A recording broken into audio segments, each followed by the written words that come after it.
menopauze ir periods, kas pakāpeniski.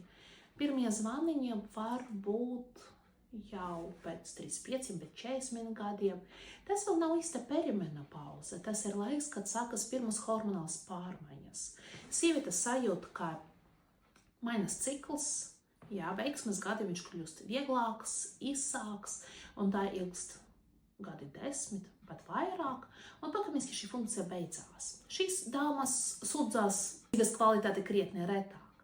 Smagāk ir tiem, kuriem asiņošana kļūst apjomīgāka, smagāka, kurām pakāpeniski pieaug anemizācija, ja viņi zaudē pa daudz asinis, viņam kļūst pa maz dzēls, viņam bojas slikti, un viņam samazinās dzīves kvalitāte.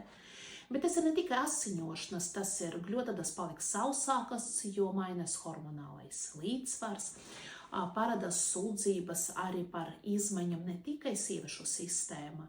Un tas viss ir dabisks process. Mēs nevienu neizbēgsim no klimakterija. Mēs piedzimam kā sievietes, mēs augam, mēs sākam menstruēt, mums ir reproduktīvais laiks, un kaut kad reproduktīvais laiks arī beidzās.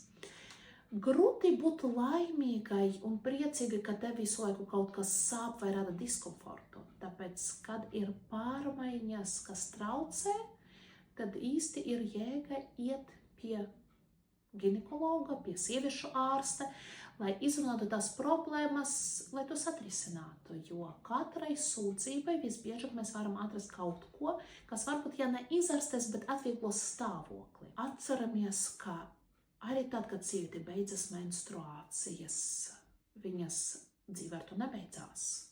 Ja mums ir sūdzības par veselību, mums vajag tos menedžēt un ārstēt, bet pat ja sūdzību nav, diemžēl, pat ja nav seksuālas dzīves, diemžēl daļa no slimībām attīstās neatkarīgi no mūsu dzīves stila, mūsu dzīvesveida. Atceramies par nepieciešamību turpināt skrīningu uz dzemdes kakla vēzi, atceramies par nepieciešamību veikt krūts, regulāras mamogrāfijas vecuma no 50.